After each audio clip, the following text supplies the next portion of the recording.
Now. Wait, what did you say? It's starting. Hold on. Oh, okay.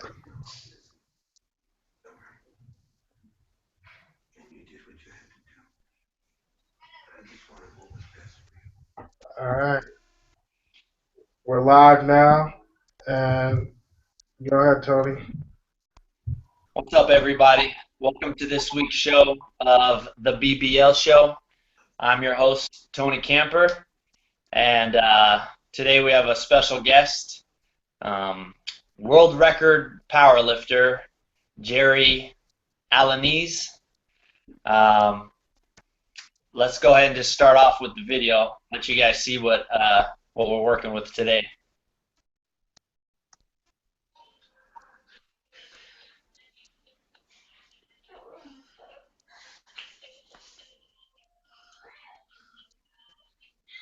You want to describe what we're looking at, Jerry? Alrighty. Right here we got a 495 squat for 6 reps.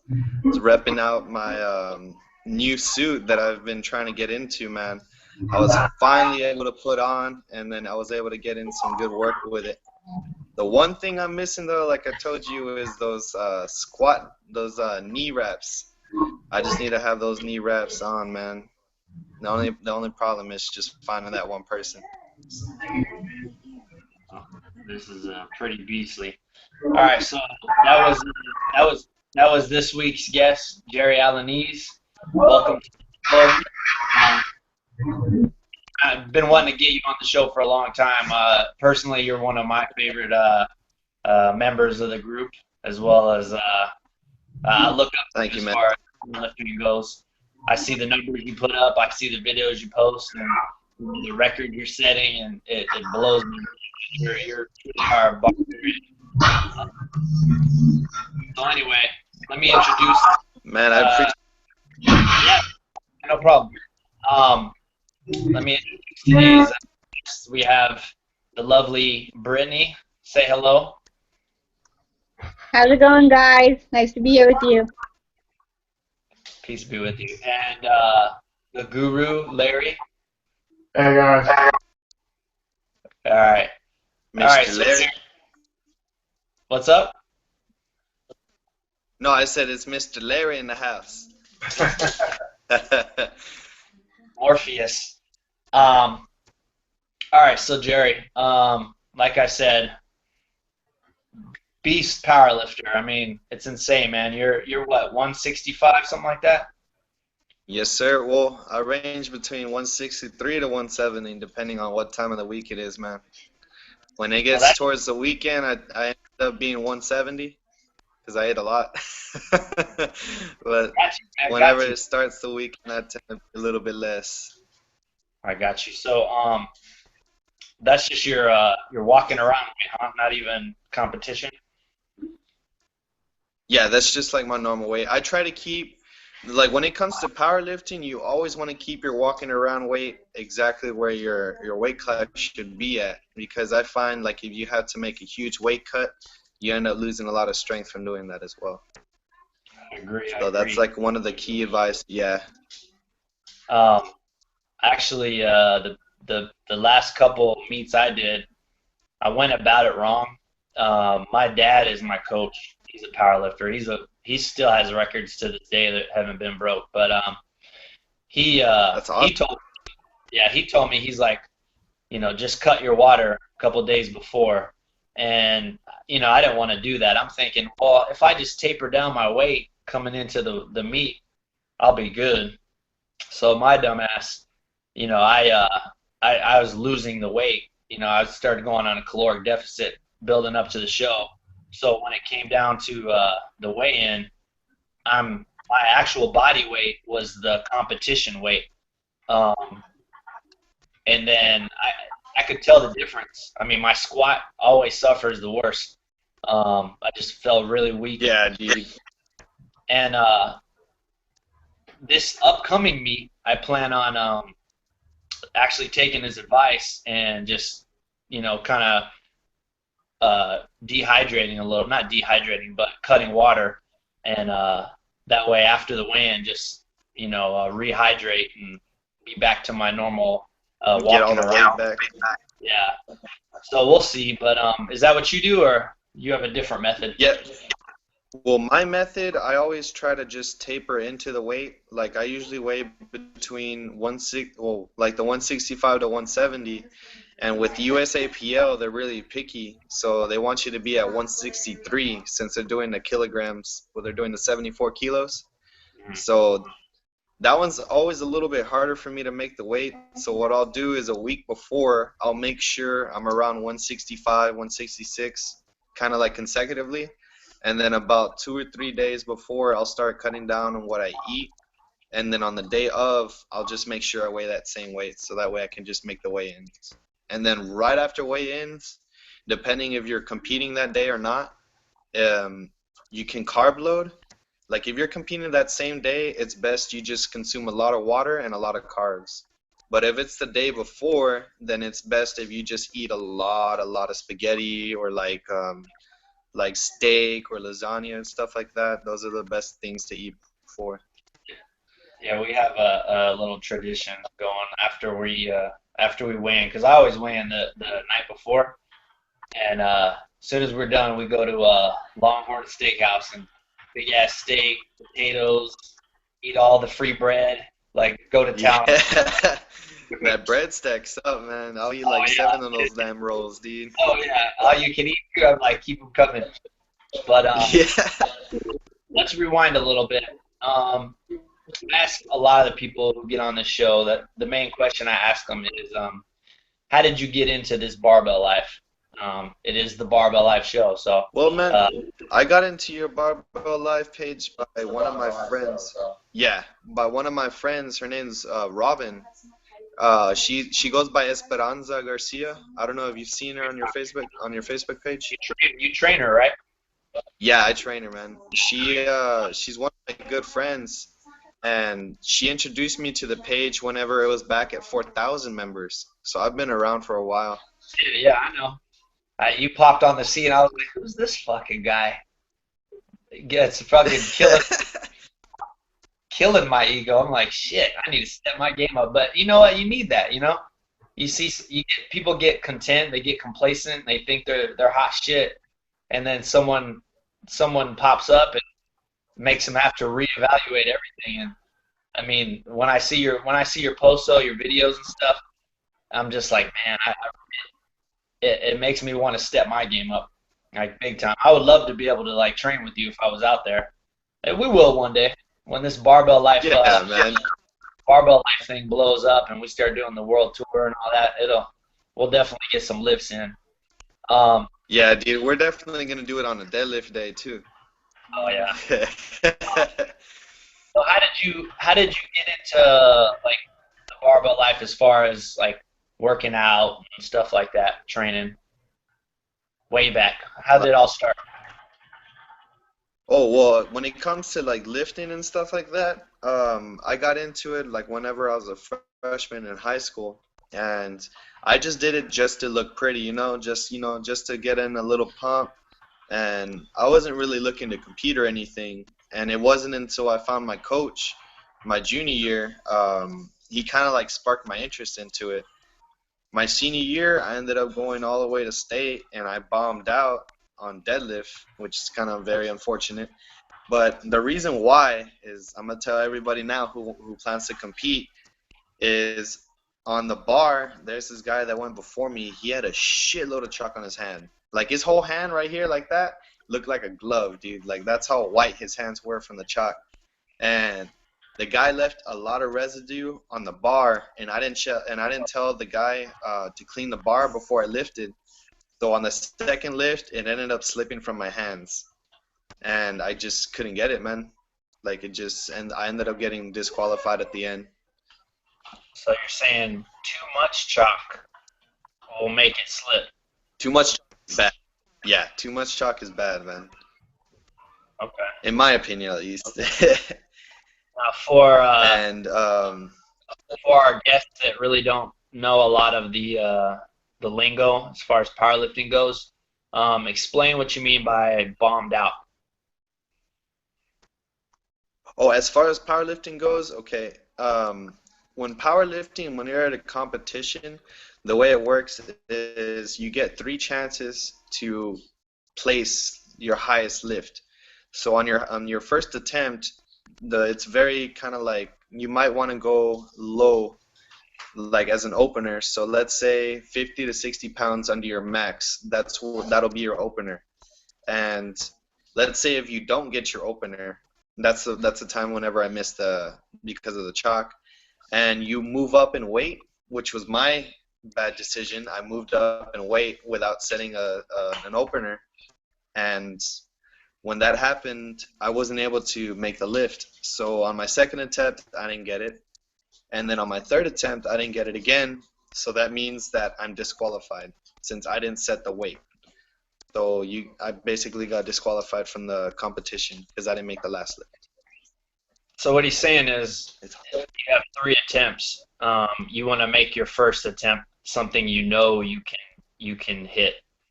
That way you get something you you get hit points on about the 3 or 4 times.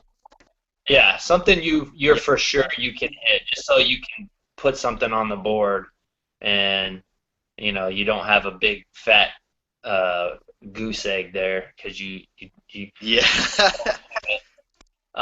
okay. So you didn't do too good on the states. What's happened since then? Like, how did you get more into powerlifting? Lifting weights, all that stuff. Well, after the state meet, I decided to take a whole year off. And after that year, it was about a year and a half. After that, about a year and a half, I came back into it. And a month into it, I actually broke my toenail. And I was at a crossroad. I was like, you know what? I can either continue to go through with this, or I can just kind of like put it away and just avoid, lifting heavy. And the barbarian inside of me just told me, you got to keep going. So even even though I dropped the 45 plate on my toe and it completely it completely fell off, dude. It was pretty gruesome. It's nasty, man. I still made it to where I can lift on deadlift at least and on bench, and I had to avoid squat for a while. But recently, well, since I've been lifting again, it's been the past 2 years in total. This is the second year that I've come back.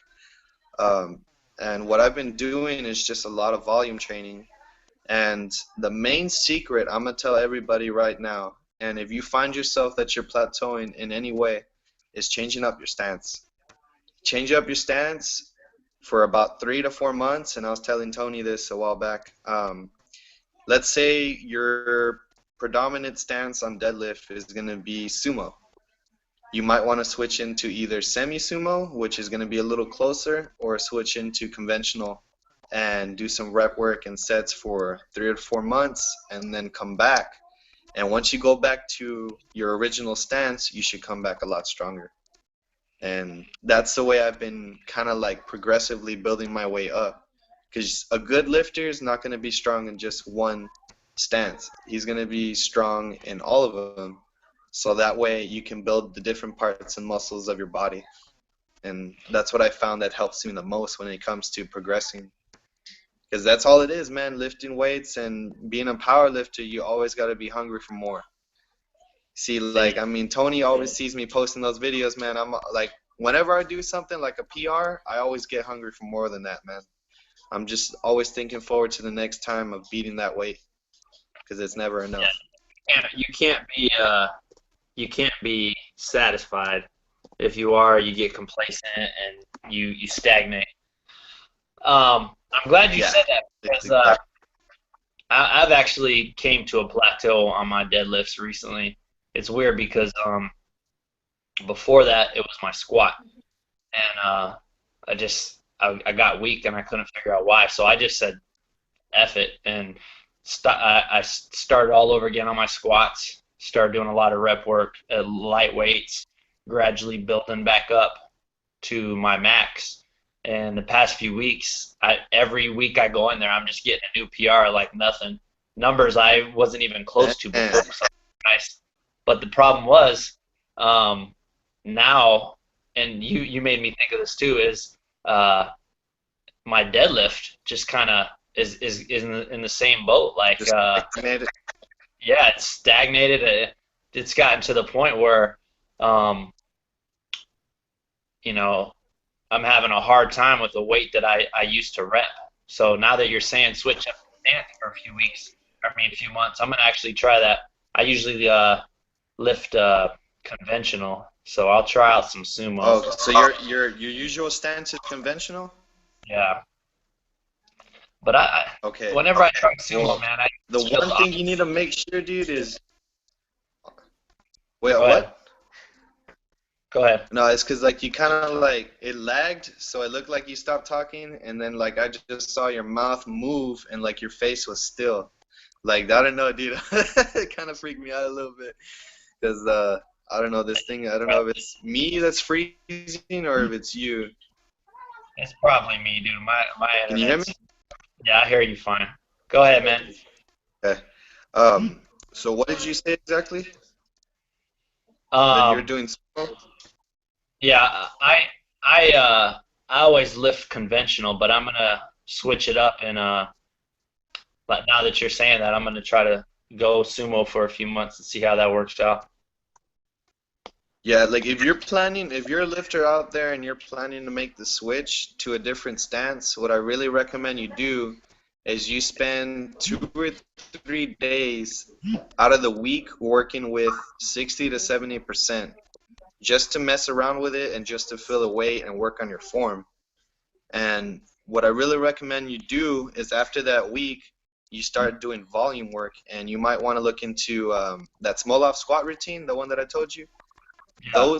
That type of set work, like with 4 sets of 9, like at 70%, or 5 sets of 8 at 75%, and then you also got 8 sets of 4 at 80%, and then the bigger one, the one that always kicks my ass, is a 10 sets of 3 at 85%. Man, dude, those 10 sets of 3 kill, dude, especially on deadlifts. The Smolov, they have when I was looking it up, it looks like they have a bench and a deadlift program as Squat? well. Well, the Yeah, squat 'cause is for, but it looks like they have a bench and a deadlift program as well. I know what kind of gig. I got strawberry. Yeah, well, the bench one is the one that you're gonna want to follow the most because that one's modified for bench, and since it's modified for bench, it has like I guess it's like a little bit less harder than the original Smolov, because that's what it is basically. It's kind of like the Smolov, but not dumber down, but kind of like an easier version of it. More doable. Yeah, it's a more doable, especially. But for Smolov, what I mean for doing it on deadlift is just taking the rep scheme and doing it once a week. You don't want to do it more than once a week, especially since you're going to be doing a different stance. But what I really recommend you do is don't forget the accessory work. The accessory work for deadlift is always very important, and that's where I've hit plateaus on deadlifts, and I always think back and reflect upon the type of set work I'm doing, and if I'm doing good on the set work, it's always going to be the accessory work. What do you mean by accessory work? Accessory work, you always got to hit lats. Accessory work, the type of accessory work you're going to want to hit for deadlifts is going to be shoulder shrugs. A lot of people, like if you're going to have lockout problems, which is my problem, it's shoulder work. Shoulder work is always going to be the answer. If you have problems from lifting on the floor, like if you have a strong lockout and you have a weak pull from the floor, you're going to want to do a lot of deficit pulls. So standing on top of a plate or two, or putting the bar like on rack pulls. I don't know if y'all are familiar with those as well. Moving different and attacking different areas where you know are your weak points is the best way to kill your deadlift. That's the best way to always keep going. Yeah, one of our former guests, Mighty Mike Connell. I think I've seen him, man. He's the one that does bodybuilding and powerlifting, right? Yeah, he was on the show a couple episodes ago, and he's saying the same thing as you, man, as far as with powerlifting. You know, accessory work, accessory work, accessory work. And, you know, I've read that, and my dad's told me the same thing. Like, you know, you want to build those muscles, supporting muscles, help build your main, to make it stronger.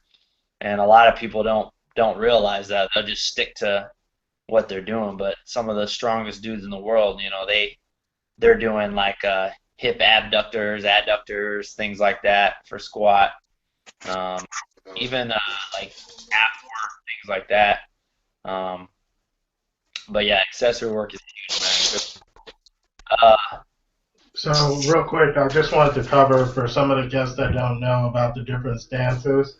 So here is more of a sumo stance, and then when we talk about conventional, it's with your legs closer like that.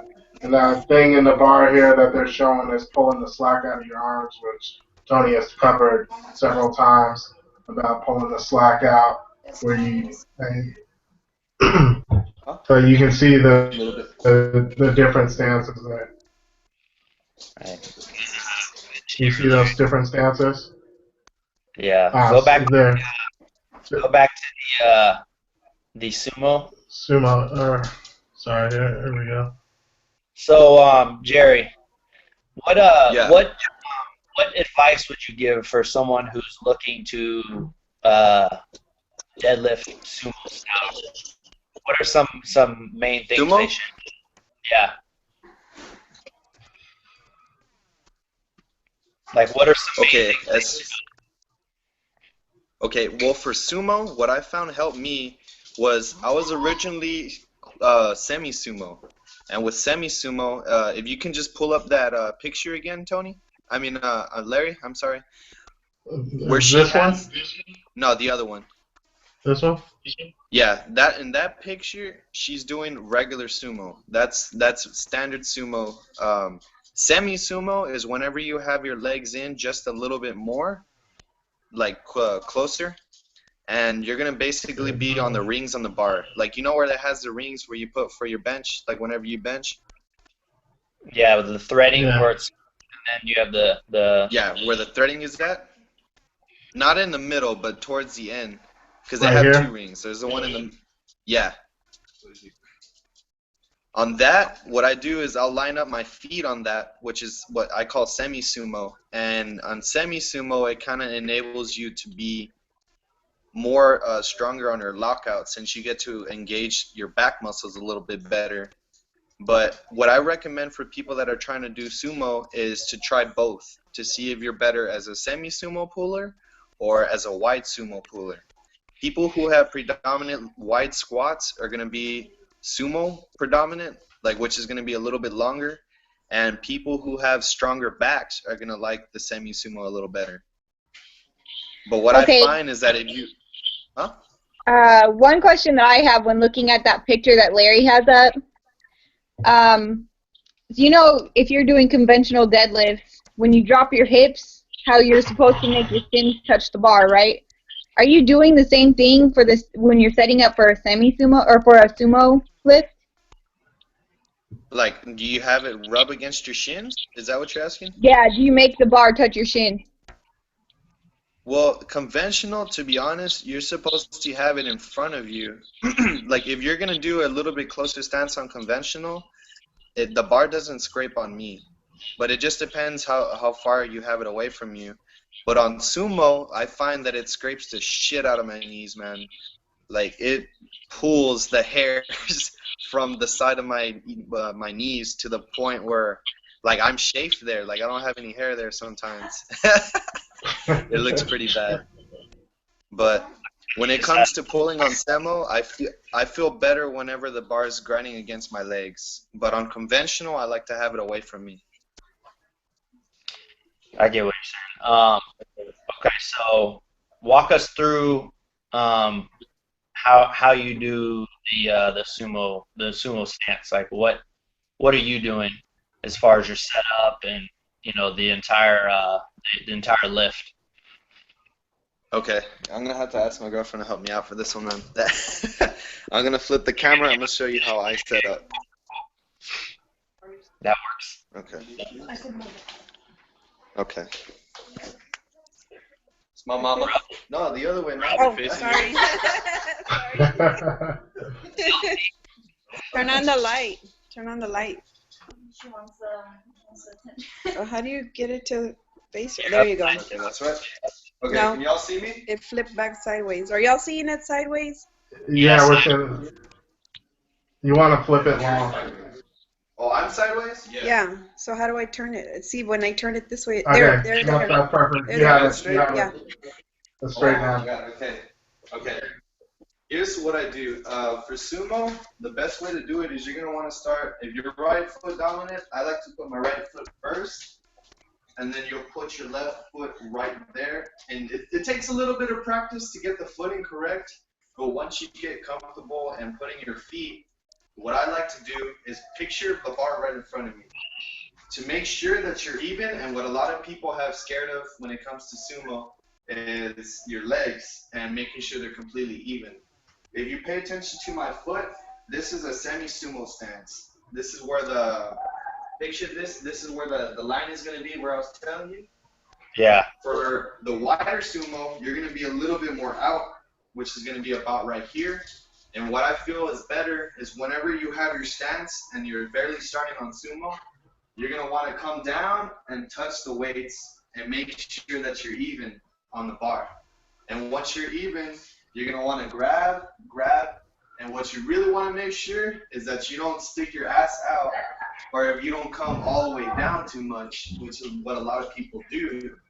You want to make sure and think of it like as a hinge. You're going to come down, make sure that you're straight, and pretend there's a wall right in front of you. Because what I find a lot of people do is they'll pull, and then they'll start pulling like this, and they'll make it like a 3-movement kind of lift. When it comes to sumo, you're going to want to keep this like a wall straight in front of you. You're going to come up and make it 1 movement. And by making it 1 movement, that's what you get the advantage of with sumo. And in my opinion, it makes it a lot easier than a conventional lift. That was a good presentation, man. I was digging it. So You think so, man? So let me highlight on this 2-part movement. Make sure your footing is even. Don't lean forward. Don't let your hips drop. Pretty much, right? Yeah, and always make sure that there's a wall in front of you and you keep yourself straight. Because once you lean forward or once you tilt backward, that's whenever you lose your balance and you tend to do the lift wrong. Okay. Now, what about hand placement? Where you, how you putting your hands, your arms, all that? Okay, with my hand placement, I like to put my, what's it called? I like using the over-under grip, like most people when it comes to deadlifting. I'm still trying to work on my hook grip, but once I hit 4 plates on the bar, it's just my thumb hurts like a motherfucker, so I end up I won't be able to do it. I'm working on it though. It's pretty hard. As far as hand placement, you want to make sure that you put your hands right on the grip. I like to put mine half on the because you know there's a smooth part on the end of the, I mean like towards the middle of the bar, and then you have the grippy part. I put 2 fingers on the smooth, and then I'll have 3 on the grip. So I'm kind of like right in between, and that's what I end up feeling better with. What, as far as your arms, like where your triceps meet your thighs, do you have space in between, or do you have them touching against, or what? Like the arms, like how I touch them against like that, or what? Inside. Since you know conventional, they're on the outside. Sumo, they're on the inside. Oh, are you talking about? Oh, okay, yeah. As far as my leg placement, you're gonna hold this up like this, Robert? Which way? Like that, just like that. Okay. I like to have my arms right here, so they're like right in between the legs, and they're not rubbing against my legs either. So they're like about, like if you can kind of like bring it a little closer. There we go. Okay. I like to have my arms right about here, This Okay. is where I feel right comfortable. Cool. Okay, If only I had a bar here, man, I would be able to show y'all a little bit better. I'm going to cut into your video real quick. If you guys bear with me real quick. Yes, sir. All right, here we go. There we go. Oh, there we go. That's a good presentation right there. How much weight is that, Jerry? That right there, is that a 10 on? Yeah, that's a 10. That's 605 for 3 reps. And he's repping that shit. That's insane. That's ridiculous. Yeah, he weighs 165. That's what it is. 600 some pounds. We got guys in the group that weigh in the 200s that aren't even lifting that much. And if they are, you know, you're basically lifting as much as them, which is insane. Okay, if you pause it right there, you see exactly where my butt's at. I don't drop it down. I make sure I keep it like a hinge. You want to think of it as a hinge work, like right there. You keep your butt at that level. You keep your front of your torso straight, and you pretend there's a wall right in front of you, and it's a smooth movement the whole lift. You see, we got that slow-mo for you. I'm digging it. Yeah, this That is was 630 right there, man. That one was a struggle. now Right here, at that part of the lift, you always want to remember, squeeze the cheeks. That's the one trick when it comes to locking out on sumo. You just got to squeeze those cheeks and thrust the hips forward, and it's pretty much lifting the weight straight up to your knees and bringing your hip forward, and that's how you finish the lift a lot faster. So what part of the lift are you squeezing your cheeks? Okay, replay the deadlift video. Okay, kind of bring it up slow. Once I'll tell you exactly right where I'll bring in the cheek play. Cheek play. Yeah, man. A lot of people don't know, dude. The glutes play a big part right about there. So when it's a Right. little past your knees, right? Yeah, when you're right about at the knee level, that's whenever you want to bring in your hips forward and you want to squeeze the cheeks, man, as hard as you can. I got my parents laughing in the background, that's why. All right. So what now that we've kind of covered your deadlift, what is your max deadlift? As of right now, raw is 635.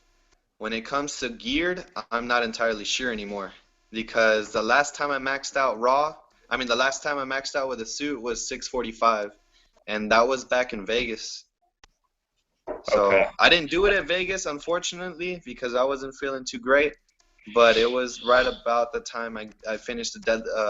So let's just go with December. I think that's around the time that I maxed out. So it's been a while, man, but I'm not gonna max out until the next competition. So we'll see what I do over there. Just let that. Now what about your bench press? What's your max on bench? As far as bench goes, I'm at a stalemate still. I'm slowly building myself back up because on the Smolov, I actually lost 20 pounds on my bench. I was at a 375 raw, and I ended up with a 355 because I got a small case of tennis elbow. That's what I'm saying. That shit kills if you do low bar squats. Smolov isn't for you, man. It's gonna kill your arms completely. So I really recommend you do it on high bar. But what happened was with bench, it ended up killing my bench so much that I'm playing a catch-up game. And right now I'm back up to 375, and with the shirt, I'm hoping to get 415 again. That's still a shit ton of weight, bro. Rewind real quick for our listeners at home. Explain low bar and high bar squat. Okay. What do you mean by On the low bar squat, if you want to take the camera again, hold on. Let me just get the camera flipped real quick. Okay. Can y'all see it straight? Okay, that's perfect. You're gonna wanna put the bar right about here. Point right there. like right Okay. about there for low bar. So you're gonna have it right here, and it's gonna basically put you forward. So you're gonna have to squat down like that. And by putting all the pressure on your back and squatting 4 times a week, that's gonna be a lot of pressure on your arm. And that's why I got the tennis elbow right here. It ended up hurting me really bad. As for high bar, you're gonna put the bar up here, and it's more comfortable right here on your back. For me personally, I like high bar a lot better because it doesn't hurt your arms at all, and you're not having any pressure on your elbows like with low bar. I got you. Okay. Um, That's for that trap game. Yeah, it's that trap game. All right. So now you're talking about squats. What's your max squat at right now? Raw right now is at 505, and with the suit, I get a big bonus, man. I haven't maxed out, but I think I'm about 615 to 625. Because what I'm doing right now is I'm gonna tell y'all a little secret. Whenever it comes to training, right before a meet, 2 months out, you want to do a lot of volume. So you're gonna do a lot of pyramid sets, a lot of 5 sets by 8 reps, a lot of 5 by 5s, and then a month out, you're gonna want to train to where you're doing 90 to 95% of your max, and then right before the competition, that's whenever you'll kind of like, it's called a peak, basically, essentially. So what you do is you build up your tolerance by putting the weight on your back, feeling it, and then whenever it comes to competition, that's whenever you kind of you go ham, you know. But So you're not training at your peak right before you're about to compete. yeah, so it's basically you're not maxing out until you compete, so that way you don't lose any strength from like excessive work. You're just building up your tolerance, so that way whenever you do max out, it should be a better game for you. So as far as the suit, I'm not entirely sure, but I'm hoping for 615, 625, hopefully. Now, recently you said you've been doing the small av routine, and that's how you got your squat up, Yeah. right? How much did that help you, and how much weight did you add to your squat from that routine? Okay, well, it's broken down into a 10-week. Oh, it's 12 weeks actually, but I skipped the first 2 weeks, which is the introductory phase. It's broken down into 2 phases, which is the first month and the second month. During the first month, I ended up getting 60 pounds because I went from a 405 squat to a 465 squat, and that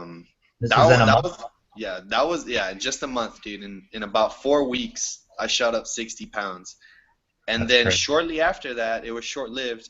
I got injured to where I went so low, I bounced on the squat rack, like on the security bar, like on the safety bars. I ended up hitting one of them, and it bounced me, and that's whenever I got kind of like that severe case of the tennis elbow, where it would hurt my arm so much I wouldn't be able to do accessory work after I squatted. So you definitely So I recommend gained the small 60 av pounds. routine, though. I gained the 60 pounds during the first month, and then during the second month, since I wasn't really able to do my full potential, I only took 20 pounds from it. So in total, I gained 80 pounds, but I think if I didn't get injured, I would have gotten a little bit more. Yeah, from what I read, they say it's pretty normal, especially because they break it down into how much you weigh. So if you're kind of like smaller guys like us, they say you can gain anywhere from like what did it say, like 60 to 80 something, 90 pounds, and then they said guys that are like in the 200 and up range, they can gain up to like 100 something pounds. But Yeah. I'm gonna give that a try, dude. What was I gonna ask you? Oh, okay. So one thing that I think we should cover, and you know this more than anybody, is mental toughness when it comes to powerlifting.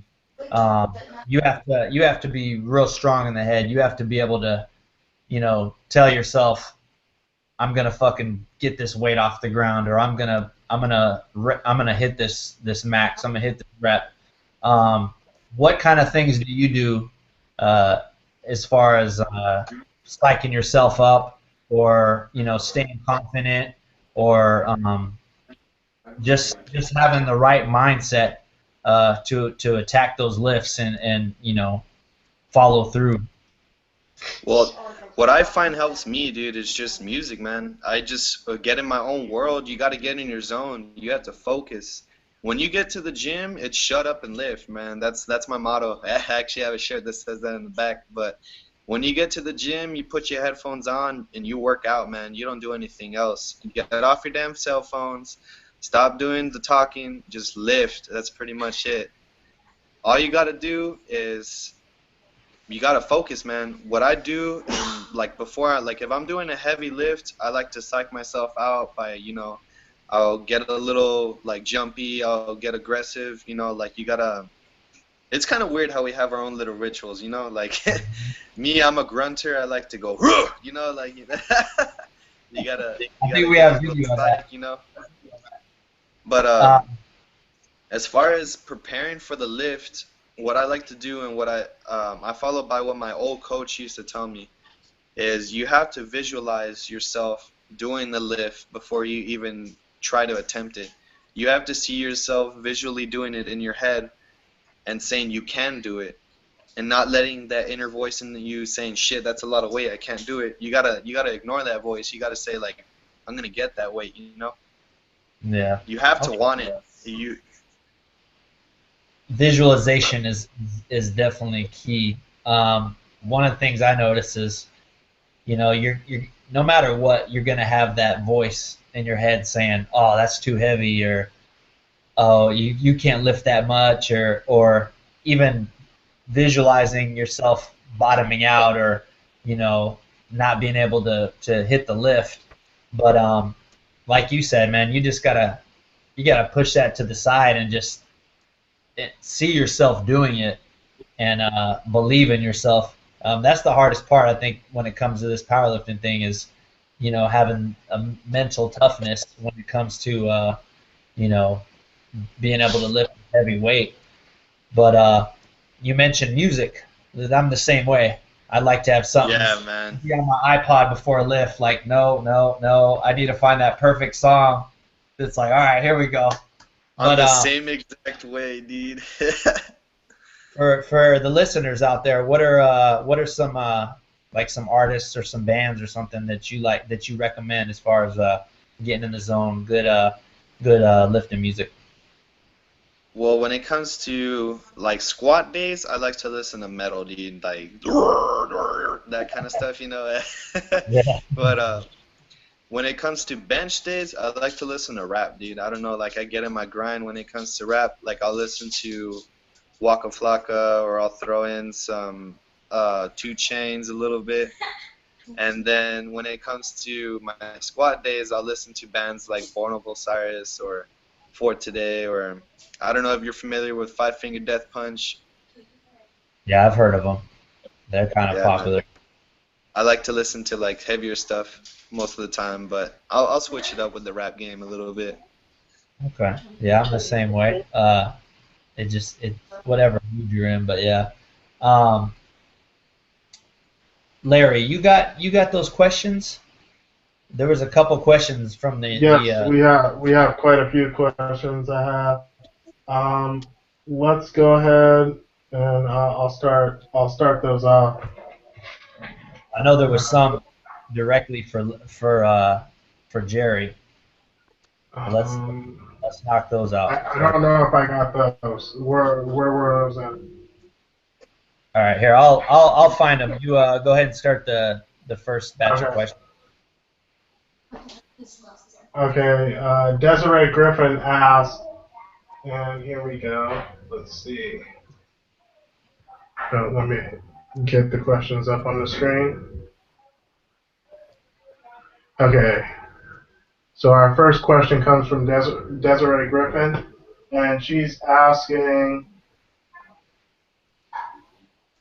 for a gym workout routine that's semi-beginner or intermediate, to lose body fat and tone.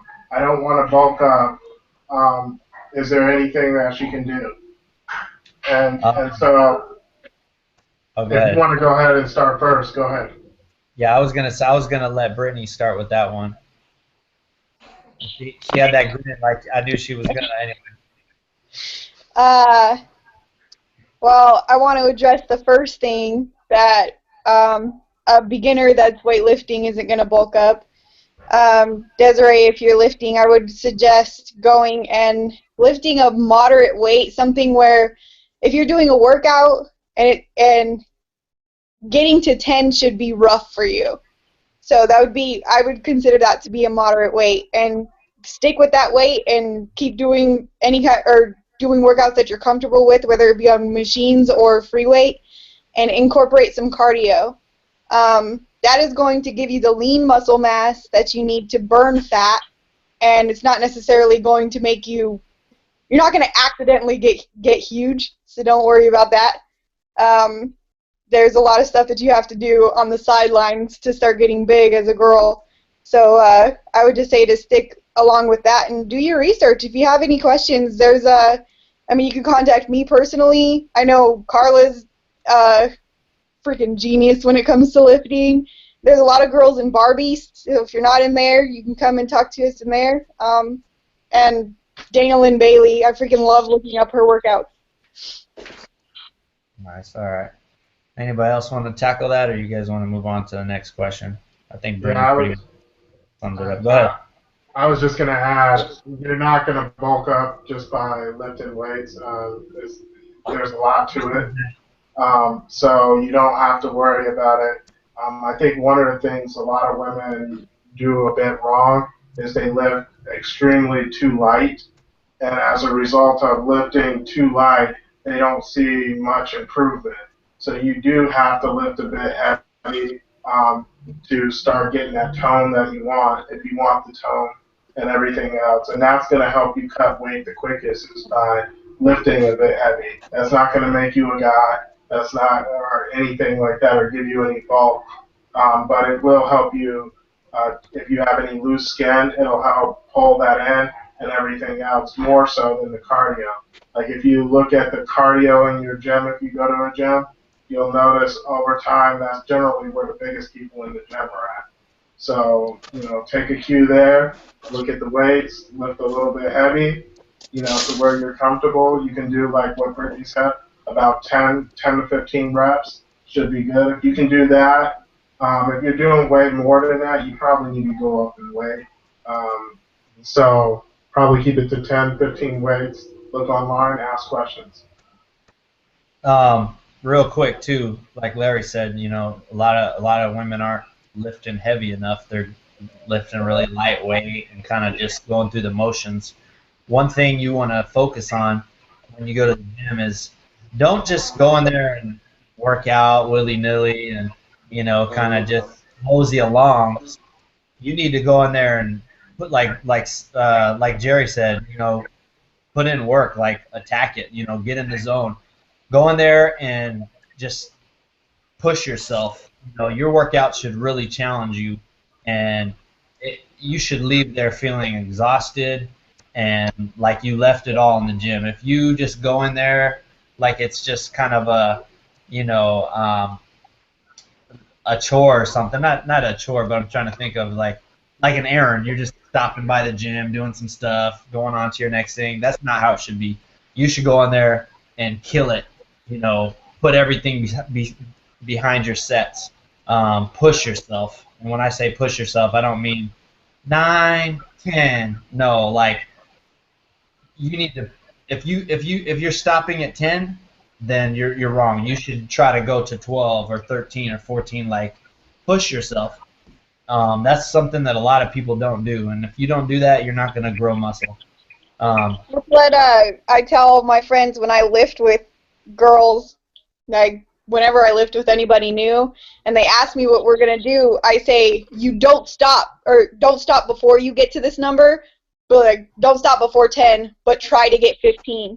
So yeah. It's like you set a limit for yourself, like I have to get to this, but if you still got a little bit more, give it a little bit more. Yeah, your body will try to tell you, Always okay, shoot to do your best goal. Always shoot to do more. That's the best way to get stronger and better. yeah, Never settle for something. exceed your own expectations, right? Real quick, I found the questions for you, Jerry. Our boy Eric Cox, uh, Cox Training. He asked, what do you do for core strength? For core strength, like for like your stomach. Just core, yeah. Yeah, for core work, I do a lot of beltless training. And what I find is that if you train beltless, like if you're warming up, always warm up beltless, like for squats or for deadlifts. It works a lot. I mean, it works a long way. Because what it does is it preps you and it teaches you how to use your core to your advantage when it comes to squatting or deadlifting. And by doing a lot of beltless work, it ends up building those muscles and you don't have to rely on the belt so much. Okay, cool, yeah. And for core work, a lot of what I find is that by using some of the workouts from like the P90X, I kind of like take some of them and do my own. A lot of V-ups, a lot of crunches, weighted sit-ups are the worst, man. You're gonna have to get either a 25, 35, or a 45-pound plate. For all you beginners, grab a 10, maybe a 25. Started with it. You're gonna put it behind your head, and look, come over here, Robert. I'm gonna make a demonstration real quick. What I find helps for core the most is let's say this chancla is a weight. very lightweight. I'm gonna show you two different workouts that I find help me a lot when it comes to core. The first one is called a negative, where you're gonna have your partner hold your feet, and you're gonna come slowly down. Then you're gonna put the weight in front of you, come up really quick, and then drop slowly down. And while you're going down, you have to fight it, and you have to squeeze. You have to feel like your abs are gonna pop out of your stomach, like this when you're coming down. And the other exercise is gonna be just the weighted sit-ups alone, where you're gonna have the weight behind your head. And what I really recommend you guys do is right before y'all touch the floor, push the weight out. So that way it doesn't hit the back of your head. Because it's done that to me, and oh man, it hurts. And y'all definitely don't want that. So those two workouts, if you do, the type of set work you're going to want to do for them is either 3 sets of 15 or 4 sets of 20, just building up the core, and just do them at the end of every exercise. I mean, at the end of every workout day. It hurts, it sucks, but it really works. Yeah, that's a nice way to finish out the workout too, man. I mean, people don't want to go in there and do a whole day of, core work. So if you just add that to the end of your workouts, you're still getting it in. It builds up. I call it my ticket out, man. That's what I basically force myself to do that before I go and I leave, man. It sucks, but it makes sure that you get your core work in. All right, cool, man. Yeah, good question, Eric. Eric's like the core king. That's his main niche. He's always posting about core workout and stuff. So he likes doing core stuff. Yeah, that's his thing. But let's see. I think we have one more question for you. Let me see. Let me ask you a question, Tony. How much cardio do you think I do? If you're like me, none. I don't know. Zero, yeah. The no cardio crew. Zero. And I know where you're going with cardio, this. I mean, cardio has its place, but I feel like if you're training hard enough while you're working out, if you're training with the proper intensity and consistency, you're going 4, 5, 6 times a week. And every time you go, you're putting your all in there. And obviously, if you're eating, a decent, you're eating properly, you're gonna lose weight, man. You're gonna get strong, all that stuff. So I don't feel like I need it. I don't go on marathons. I don't do, you know, uh, like tough mans or tough mutters or anything like that. So it really doesn't make sense for me to do any cardio. Even when I did my physique show, I did absolutely no cardio. All I did was No cardio. I did none.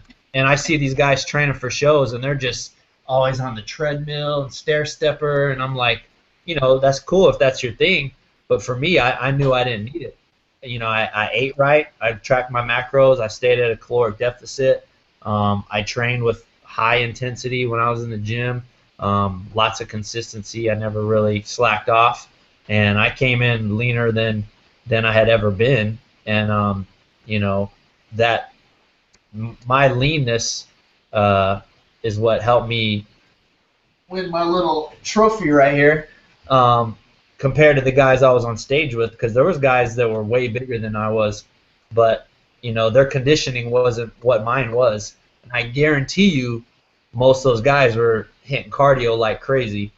So yeah, you don't need cardio, but I mean, to each his own. Did you have something on that, or did I steal your thunder? No, dude, that's exactly what I was gonna say. But that on top of that is just, if you feel you need cardio, then do it by all means. But I think I'm gonna avoid it for the time being. I mean, I don't feel like it benefits me at all unless I'm like overweight and I need a drop. But that's pretty much it. Yeah, and there's research that shows doing a lot of cardio can actually strip away at your muscle. So if you're trying to build muscle, or you know, even strength, you know, a lot of guys, especially powerlifters, stay away from cardio because they don't want to, you know, they're losing muscle mass, and they're losing muscle, they're losing strength. So, um, anyways, you got any more questions, Larry? Yes, I do. So the next one here is from Lisa Preston, and let me go ahead and select that. She says she's trying to, she's looking at surgery, or has anybody done surgery to remove skin, or is there any way with muscle gain, does that help eliminate without doing surgery? Well, I'm no doctor, but what I can tell her is that if she does at least some cardio work or she throws in some hypertrophy work at the gym, then maybe she can lose just a little bit to where it'll help her to her benefit. I'm not entirely sure. I wouldn't be able to answer that correctly. It also depends on her age as well. From what I've seen, I haven't seen anything that has suggested that there was any way to get rid of loose skin. I mean, it would all depend on her specific case, but there are, like, on those TV shows, Fat to Fit or whatever, when they lose hundreds of pounds and they have skin draping off their bodies, it always resorts to surgery. So obviously it's a case-by-case basis. I would say with a little bit of skin or maybe just a little bit of jiggliness, you could probably do something to tighten it up. But if it's hanging, I don't think there's a whole lot you can do outside of surgery. Yeah. Pretty much.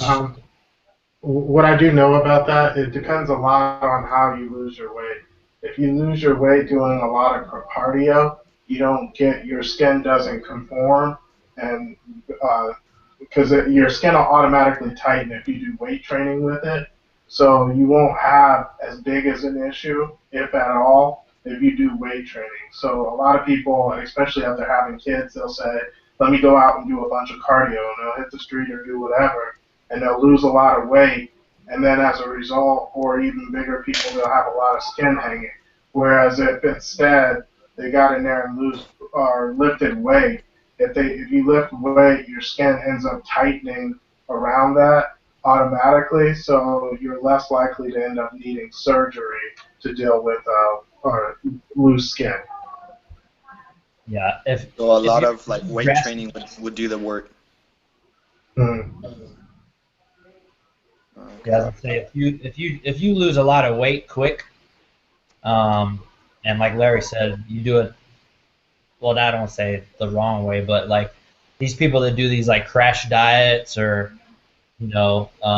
just lose a shit ton of weight really fast, you're gonna have that loose skin. So if chances are, if you already have a bunch of loose skin right now, there's nothing you're gonna be able to do to get that to disappear. It's almost like if you deflate a balloon, you have all that excess left. Um, Only way to fill it, you either fill it up or you get rid of it. So um, good luck with the skin removal. I know a lot of people do it. So you probably have time for a couple more questions, right? Yeah. Okay, so our next question here is from Vega Smith. Helping my girl work on her ass and thighs. Any suggestions, ladies? Legs, And legs, man. You got to do some squats. You got to do some lunges. You have to do Bulgarian lunges. You have to do box jumps, box squats. You got to do a lot of sprinting, believe it or not. Sprinting works really good when it comes to yes, working the glutes. And you can see you always have to hit legs. Never take a week off or anything. You always got to make sure you hit at least 2-3 times a week. Put her on the squat regimen, have her do some squats. Actually, look into the Smolov squat routine like I was telling Tony, but start her off with a weight that's very low and have her build into it. Yeah, I was just For gonna novice say. people, yeah, for novice people, you want to start off with maybe 40 to 50 pounds under your max or under what your expected max should be, and then build into it by doing the rep work. Because what I really use them Smolov for and what it usually can be benefited for is just the rep scheme. Because the only way you're going to get better at squats is by doing more squats. So by doing that, it's definitely going to build up her glutes and her thighs and stuff. Yeah, definitely squats and legs. I mean, they say squat booty for a reason because it really does help. Brittany, I know you've been saying something about doing the treadmill or something you've been doing that's been helping with like your legs. You've been feeling it. What were you telling me? Yeah, those 10 by 10 squats. Those are the best There thing that I've was found so far. something. Nice. I just started hip thrusters. Throw 100 pounds on your thighs and put your back on a bench, and you let your butt fall, and then you lift it up to like a bridge motion. That will kill your butt. I mean, it's totally isolating your butt and your lower back. Yeah, you were telling me also about something cardio. Go ahead. Oh, I did sprints on a treadmill. I mean, I'm always switching up my cardio and stuff. But you said you were feeling that in your legs and in your butt, right? Yeah. Yeah, okay. That's yeah, what I was sprints all day. You do sprints, like I do a lot of sprints, and with the sprints, you always feel it in your legs. Yeah, I think sprints is a core workout for me. I feel it everywhere. It's like it's through my back, through my abs, my obliques, my legs, my hamstrings, my calves. I feel it everywhere after I'm done with sprints. All right, cool. Other thing is lunges. Lunges are good, yeah. I always feel it when I do lunges. So good luck with that, and I hope your girl grows a nice booty. Oh, and don't forget leg press, man. Leg press do the trick too. Leg press, okay. But none of that half rep bullshit. You gotta go all the way down. Larry, let's take one more question, and then we're gonna wrap up. I want to make sure we have 3 more, but we can get through these really quick. So the next one is from Heather, and she asks, do protein shakes cause you to bloat? Well, do protein shakes what? Cause you to bloat. depends. To me, I don't feel the bloatiness, but I've had a friend tell me that he's felt bloaty like after he drank it. It just Um, depends, and yeah, like you said, it depends, and on you the know, person. on the person. Like you may have a dairy insensitivity, intolerance kind of thing. It depends on the quality of the protein you're taking too. If you're taking just some standard, uh, you A know, Walmart protein. yeah, some low quality protein, more than likely you're gonna have some bloating. You're gonna be gassy, upset stomach, stuff like that, because a lot of proteins have a lot of you know, chemicals and uh, you know, substandard whey, things like that that are going to mess with your stomach. So I recommend getting a really high quality protein. I mean, you don't need to be taking 5 protein shakes a day. So, spend a little more on your protein. Get something that's really good. I suggest this is what I use. I use a Blue Bonnet whey protein isolate. I get it off of Amazon.com. It's one of the best proteins out there. It's a little more pricey, but to me, what I put in my body is important.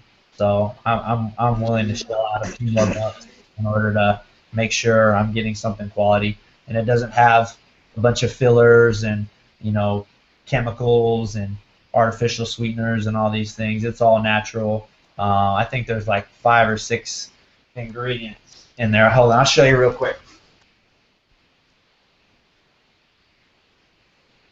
Good stuff. I'll be expecting that check in the mail, by the way.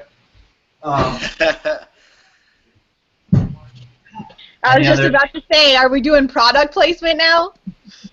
Yeah, I want my check. Now, Blue Bonnet's awesome. I've been taking that for years.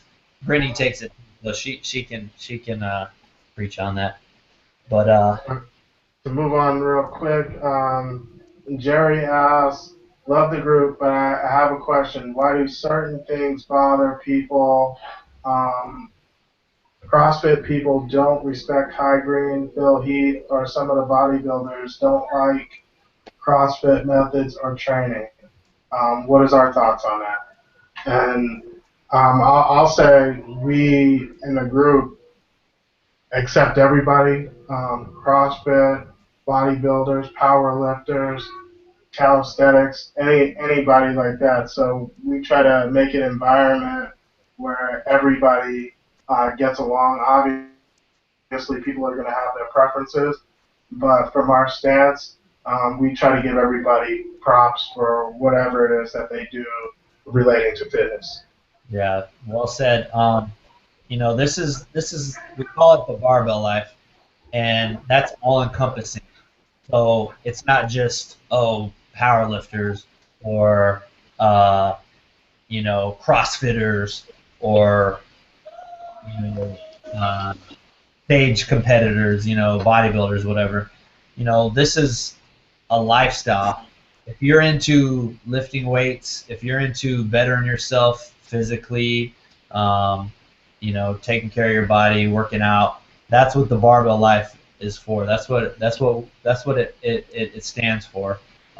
We're a family of everybody. So if you fall under that umbrella, then you're okay with us. You know what I'm saying? Like CrossFit, bodybuilding, powerlifting, weightlifting, calisthenics, you name it.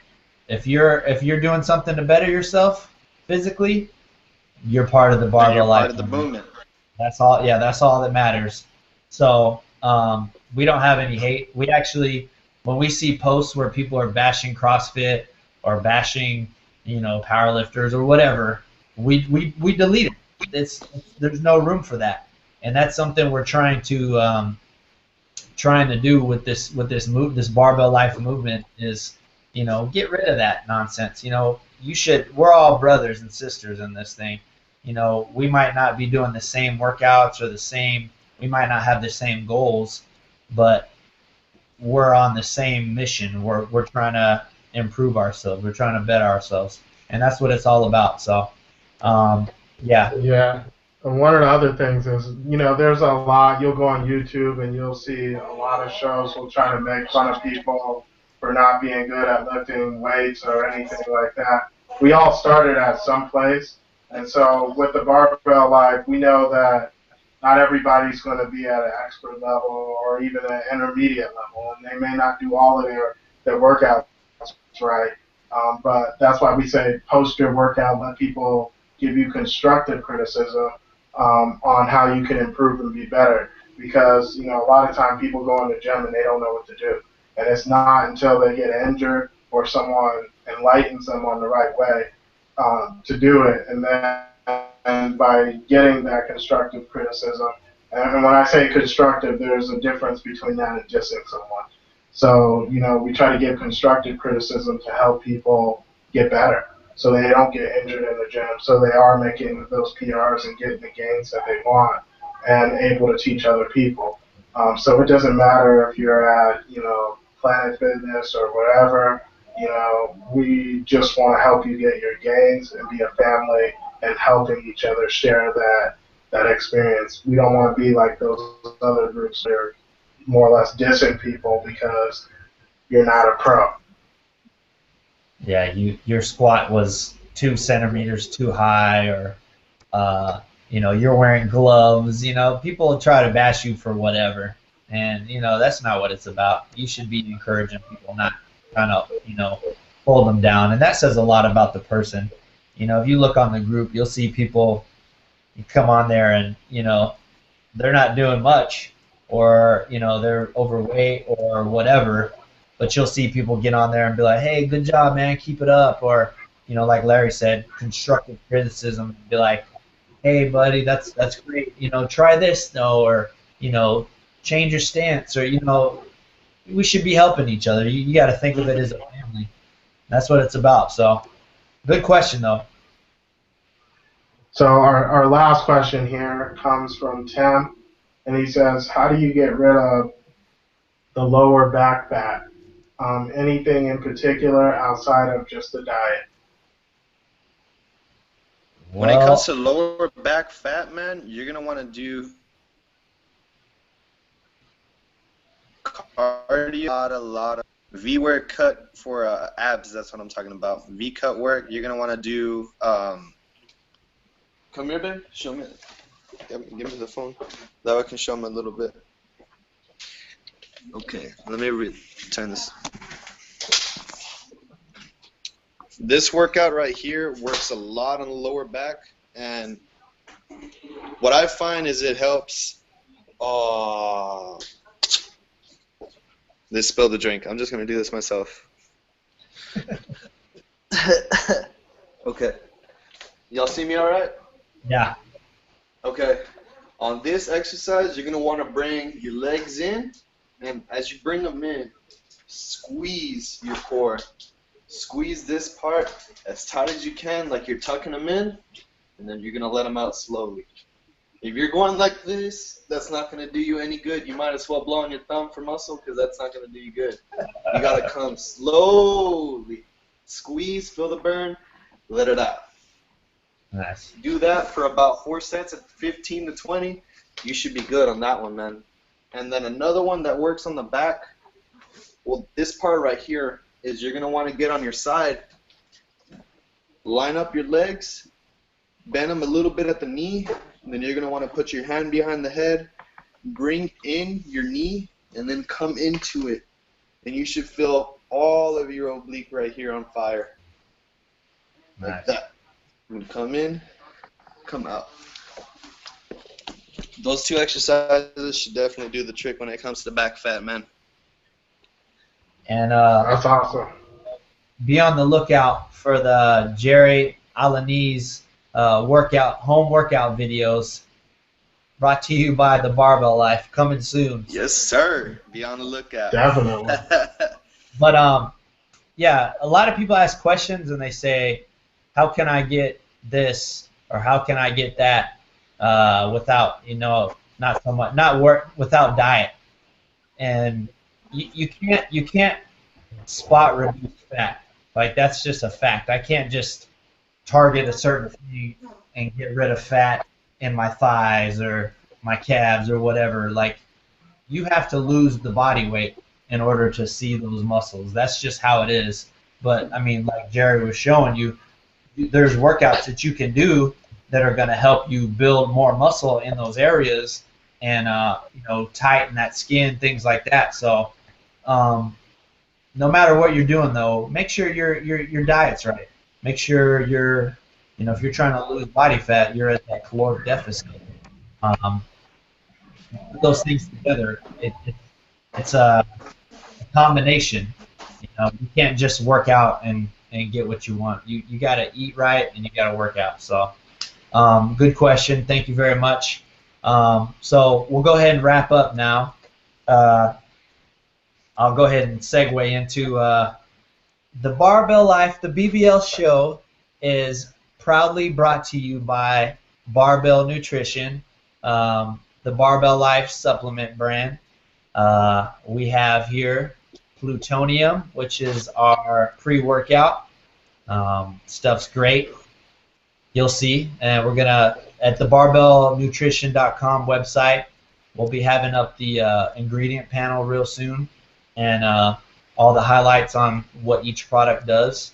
Our other product is a post-workout, be a stack. This is called Chain Reaction.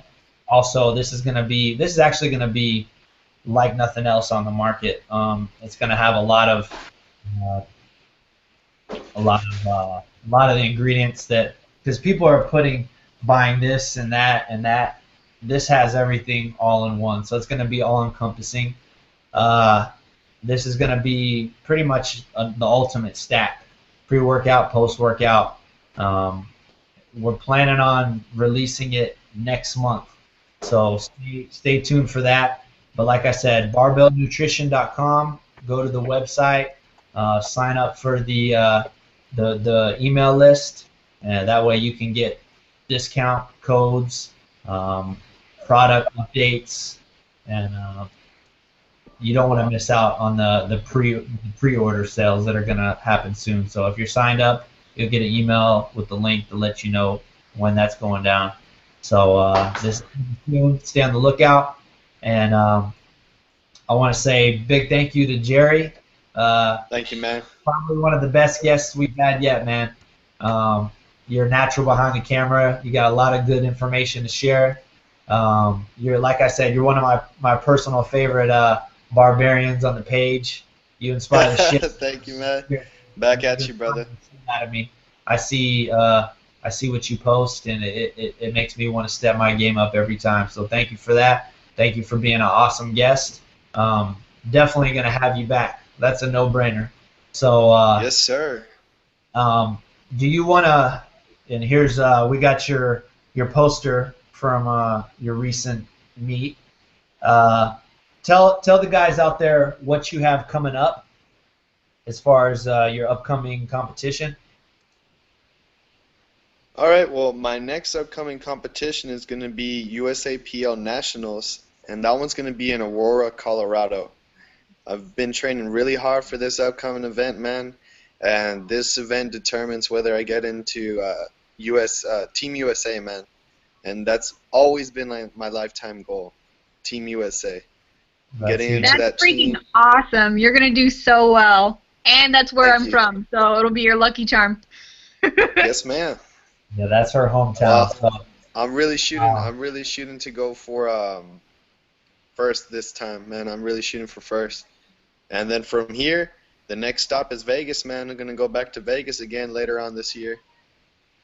And that's where that was your last meet, right? In Vegas? Yeah, and that was the last meet. Do you have any sponsors or anything like that you want to give a shout out to? Yeah, man, I want to give a shout out to my anatomy teacher, man. He actually sponsored me because he owns his own pizza place. And, man, I really want to thank that guy, as well as my mom's friend, Mr. Vidal. That guy has helped me out so much as well. And I couldn't do it without my girlfriend's family either, man. This girl right here is the sole reason why I'm able to get up every damn morning and go and drag my ass to the gym to work out, man, because she pushes me to the limit, and she always tells me to keep going, you know. Nice, nice. That's awesome. Well, we thank her for doing that too. So Yeah. Yeah. now, as far when is this meet? This meet's Next gonna month? be on next month on the 20th, on May 20th. I want to say it's gonna be live broadcasted, and if it is, then I'll provide y'all with the link so y'all can check it out. Okay. Yeah. We'll try to see if we can help you out too, as far as like an unofficial kind of sponsorship kind of thing. Maybe get you You a, think so, man? I would Barbell really Life, appreciate that. Barbell Life singlet or Barbell Nutrition something. Well, me and Larry will talk about it. We'll try to see what we can do for you. But I'm game yeah, for anything y'all have, man. Just let me know. well, I'm telling you right now, you're definitely going to be one of our sponsored athletes moving forward when we start growing and delving into all that. That's a no-brainer. So, but again, man, thanks for being on the show. I want to say thank you to everyone who made it out. Big Will, I know you didn't really get to say much. We've been nonstop, but I'm glad you showed up. Brittany, Say a little something. You can't leave the show without saying something, bro. Come on. Unmute the mic. unmute your mic. How's it going, Mr. Future Mike? Hey, I overslept. That's why I came in. I had to charge my phone too. So, but like everybody said, that you're the beast, man. Your deadlift, bench, man. I see all your videos. I just want to say, keep up the great job. Thanks, man. I No always problem. I'm always staying hungry. Gotta stay hungry for those lifts, man. Yeah, you got this all the way, man. You're gonna bring home the trophy. Oh, speaking of trophies, I got one last thing to show y'all. Oh, But awesome. I gotta show y'all a little something that I got from I don't know if y'all are familiar with the Wobble. That's the one that I competed with, the organization that I competed with in November. It's the World Association of Bench and Deadlift, and they gave me some pretty sick ass swords. I don't know if y'all want to see them real quick. Yeah, definitely. This is one of them. It looks almost like a katana. Oh, that's badass. Yeah, this one was pretty badass, man. And then So the that was other the one, trophy, right? this one's my favorite. This one was actually the Best Lifter Award. And what they do is they take the total amount of weight that you lifted and divided it by your weight. And I ended up having the highest ratio. Like And they gave me coefficient, this right? one. Yeah. Yeah. Yeah, that's great for us little guys, man, because these big dudes are putting up Yeah, all dude, they'll kinds of kick our heavy. ass with the heavy weight, but we'll kick their ass when it comes to the little proficient, you know, Yeah, pound for pound, man. That's what it's about. pound for pound. Awesome, dude. That's freaking sick. Yeah, is this your nice? My little collection right here. This is the one that I got from the last competition. That's the one that took me to Colorado. And then that's the one that I got from Vegas right there. That one's sick. I like the chains. Yeah, Awesome. dude, that one's my favorite one, man. Well, this one I like a lot better, but this one's my second favorite. Yeah, that Oh, one looks like one last tip for you all. If y'all have a tractor supply kind of store, look for this. This right here, I don't know if y'all want to take a screenshot of it. I would really recommend it. This right here is how I deal with all the nasty sore ass pains, man. Whenever you're an athlete, you got to deal with some sore pains. This right here is the magical stuff. It takes the soreness, it takes everything away. what's the active ingredient on that? That one, let me see. Is I that want a- to say it's a topical analgesic. I think that's what it's called. It's actually for horses, man. Yeah, that's the funny part. Well, horse, It's a nothing but muscle. veterinary That makes liniment sense. gel. Okay, cool. It's called Absorbine. Absorbine. That's what it's called. Okay, cool. Let me show you the bottle again. One more time, yeah, let's see that. That one right there. Show us Awesome. things on the back. Yeah, Flip it man. around. This right here works better than anything. It's 10 times better than Icy Hot. It's better than anything on the market, man. And to be honest, they have a gel That's the gel one. That's the one that you can put on the sore muscles. And then they have a liquid, and on that liquid, what I like to do is I'll take a bath in it, and I'll fill up the tub with water, and then I'll put about a cup of that liquid in there, and then you'll bathe in it for about 20-30 minutes. Dude, you feel like Superman when you get out, man. It feels amazing. Like it has like that. Wow, that's pretty cool. Yeah, I really recommend y'all look into that, man. Okay, cool, man. Thanks for the last minute tip, man. Learn Yes, from the sir. pros. We better get out of here because Hey, we're way man, over. I really appreciate y'all having me on this episode, and I'm looking forward to the next episode, man. Just keep me updated on that. And as for everybody else, I wish y'all a happy day. Thanks for tuning in to the episode, guys. Boom. Thanks. That's awesome. Thank you. Great having you. All right, everyone. Till next week. We're out. Till next week, man.